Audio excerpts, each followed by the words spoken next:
All right, boyos, we're back with another topic. And today's topic, we're talking about the Game Awards.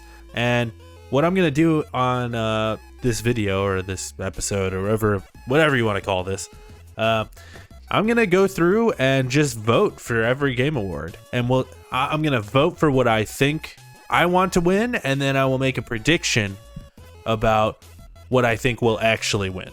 So, yeah, let's just go through all the Game Awards. Yeah, I think this will be pretty fun. I think this will be a fun thing. We did this last year, and we're going to do it again this year. Okay, first and foremost, this is Best Esports Event. And it goes to EVO 2022, League of Legends, PGL, I don't know what that is, the 2022 Mid-Season Invitational, I don't know what that's for. Is that Rocket League? Valorant Champions. I'm gonna give it to Evo because I actually watch Evo from time to time. I don't watch any of these other ones, but sure. Best esports game. Personally, I'd give it to Rocket League because it's the most fun one to watch. I hate these categories. We'll get to the good ones eventually. All right, the most meaningless category, most anticipated game, recognizing an announced game that has demonstrably illustrated potential to push the gaming medium forward. Final Fantasy 16, Hogwarts Legacy, Resident Evil 4, Starfield, and The Legend of Zelda: Tears of the Kingdom. I'm going to give it to Legend of Zelda, and I think Legend of Zelda is going to win it. Best Adaptation. This is a cool new category that they just added. This is a video game that's been adapted to a different medium. And our nominees here are Arcane, Legend of Legends, Cyberpunk Edgerunners, The Cuphead Show, Sonic the Hedgehog 2, and Uncharted. I'm going to give it to Arcane. I've seen most of these. I didn't watch Cyberpunk Edgerunners yet, but I did watch the rest of these. And I think Arcane wins it. Just the visual design is just so good. It's such a good show. Yeah, absolutely. And I think it's going to win it overall.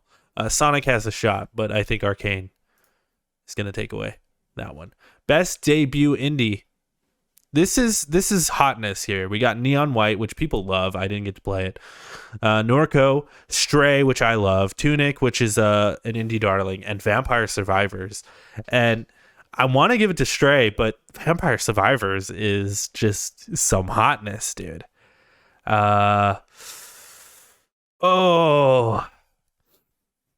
Let's give it to Stray. Stray is just such a special game.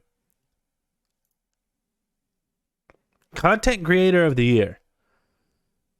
We've got Carl Jacobs, Ludwig, Nibelian. I don't know who that is. No Brew, and Cutie Cinderella. Personally, I'm going to give it to Cutie Cinderella. This is a lot of white people here. I don't know if you noticed this. Lots of white people here, but I'm going to give it to Cutie Cinderella just because I like her content. I watched Hey Donna on G4. That show was hilarious, and I really like her. I think she's funny. I think Ludwig's going to win, though. Best multiplayer. We've got Call of Duty Modern Warfare 2. Can't go to that because that game crashes like a motherfucker. Multiverses, Overwatch 2, Splatoon 3, Teenage Mutant Ninja Turtles, Shredder's Revenge. I'm going to give it to Splatoon 3 because I love that game. I think it's going to go to, it's a toss-up. Either Multiverses or Call of Duty, but I'm giving it to Splatoon 3. I don't think anyone's voting for Overwatch. Best sports and racing game. F1 22, FIFA 23, NBA 2K23. Oh, dude, Ollie World's on here? Hell yeah. I'm giving it to this. I think Gran Turismo is probably going to win, though. Best sim strategy game. Dune Spice Wars, which I didn't realize even came out yet. That's insane to me. That's wild. Mario Rabbids Sparks of Hope. I love that game. Total War Warhammer 3. 2 Point Campus. I also love that. Victoria 3. I'm going to give it to Mario Rabbids. And I think Warhammer will probably win. Best family game, which goes to Kirby and the Forgotten Land, Lego Star Wars The Skywalker Saga, Mario Rabbids Sparks of Hope, Nintendo Switch Sports, and Splatoon 3. It looks like Nintendo's probably going to win this. Lego is the only thing on here that is not Nintendo. I'm going to give it to Kirby because that game rules. Fantastic game. Although Lego, I think, has a good shot of winning. It's like been the best-selling game of the year all year long. So I think it's got a good shot. Best fighting game, DNF Duel, JoJo's Bizarre Adventure All-Star Battle R, The King of Fighters 15, Multiverses, and Sifu, which I don't know if I would consider that a fighting game per se, but if I'm being honest, the only one I've really played is Multiverses and Sifu, and I didn't even really play that much of Sifu. I'm gonna give it to Sifu just because that game is really cool. But I think Multiverses is gonna win.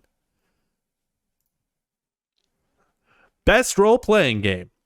This is a stacked lineup. Elden Ring, Live Alive, Pokemon Legends Arceus, Triangle Strategy, and Xenoblade Chronicles 3. I loved Triangle Strategy. I thought this game was great. And you know what? I'm going to vote for it, and I don't think it's going to win. It's going to go to Elden Ring, but I'm voting for it just because I think it deserves some love. Best action adventure game. We got A Plague Tale Requiem, God of War Ragnarok, Horizon Forbidden West, Stray, and Tunic. Combining combat with traversal and puzzle solving. I think it's got to go to God of War. God of War or Stray. I think it's got to go to God of War, man. Sorry. It does. It just does, and I think it's going to win it too.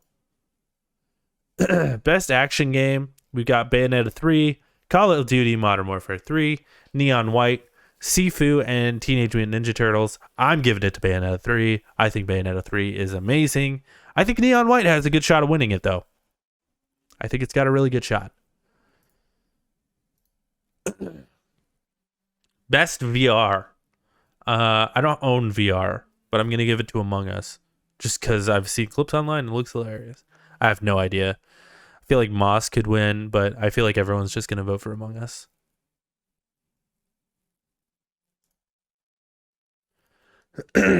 Innovation and accessibility. Oh, dude. Okay. Yeah. As Dusk Falls, God of War Ragnarok, Return to Monkey Island, The Last of Us Part 1, and The Quarry. I think it's got to go to The Last of Us Part 1 because that game,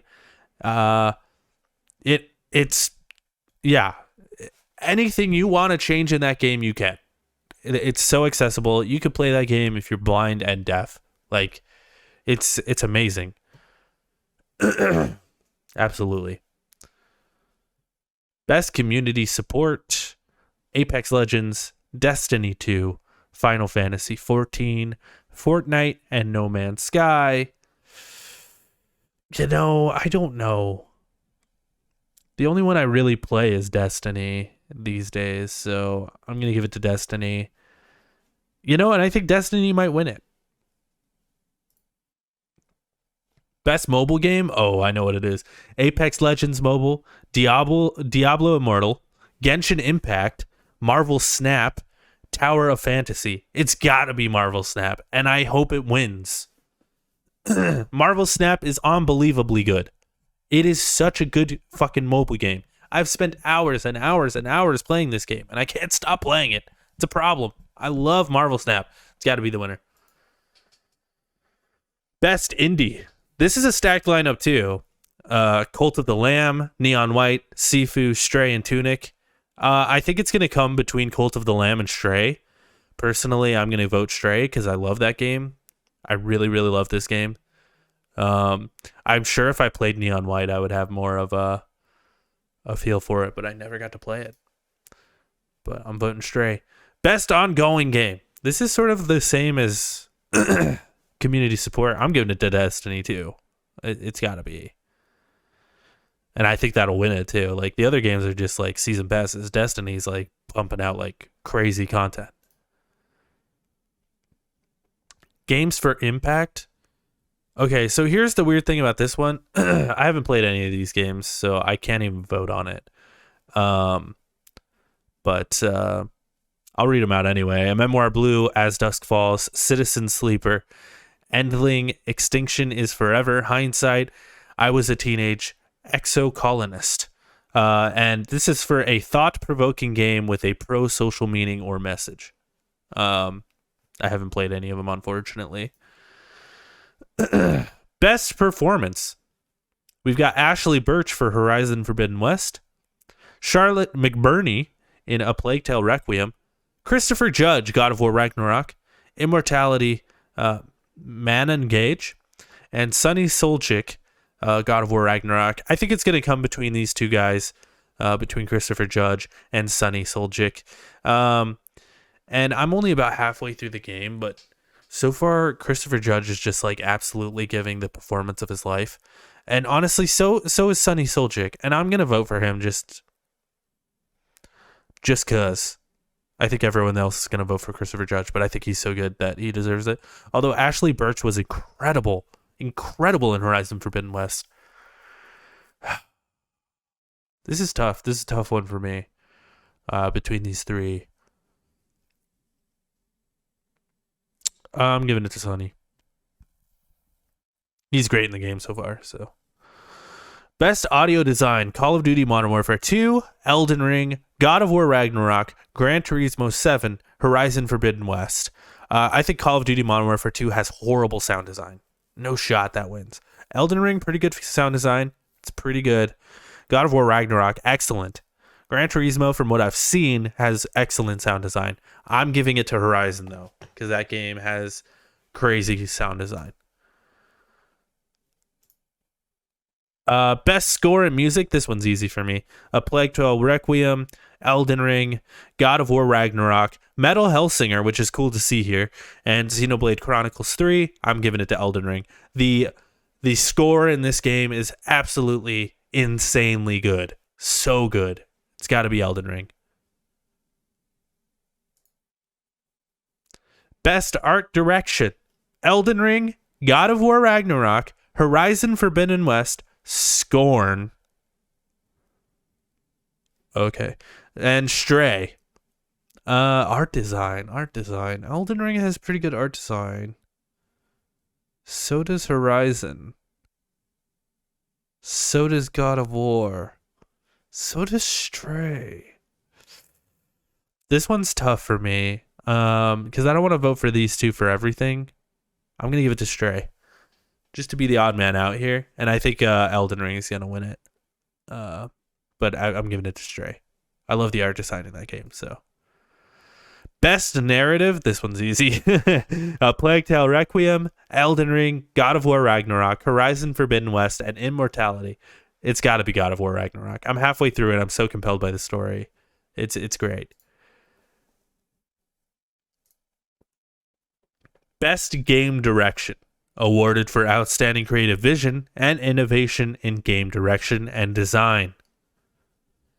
Elden Ring, God of War Ragnarok, Horizon Forbidden West, Immortality, and Stray. I'm going to give this one to God of War.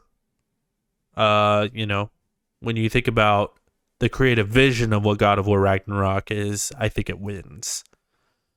But then, when you get to the next category, Game of the Year, A Plague Tale Requiem, Elden Ring, God of War Ragnarok, Horizon Forbidden West, Stray, Xenoblade Chronicles. Recognizing a game that delivers the absolute best experience across all creative and technical fields, I think it goes to Elden Ring all the way.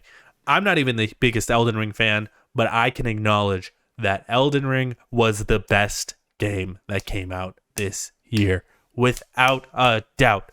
It was the best game that came out this year. Even if you don't like Elden Ring, I think it's hard to ignore it. I think it's hard to ignore the cultural impact that Elden Ring had. It turned, basic gamers into hardcore gamers. Casual gamers into hardcore gamers. So I think it's got to be Elden Ring. God of War has a good shot, and I think it could win just due to recency bias, but it's got to be Elden Ring, bro. It's got to be. And that's it. That's all of our selections made. That is our Game of the Year here at the Lonercast channel. Well, thanks for watching. I appreciate you checking out my votes. Make sure you guys go out and vote. And we will be streaming the Game Awards live here on twitch.tv/Lonercast and on youtube.com/whatever. Just look up Lonercast. You can find us. Subscribe down below if you want to watch us live, react to that when that comes out. Make sure you check out our gaming podcast every Monday, Last Week in Games, which is on... We stream live on twitch.tv/Lonercast every Monday at 3:30 Arizona time, as well as on YouTube, our YouTube channel, which is called Lonercast. And then it goes live on podcast services by searching Last Week in Games on Tuesday, the next day. Check out our other content as well. I've been streaming God of War on the Twitch and YouTubes, and we've been having a great time. So make sure that you subscribe and go over to our Twitch. We're one follower away from 100 followers on Twitch. So if you could give us a follow, that would be everything to me. I appreciate you guys, and we'll catch you next time.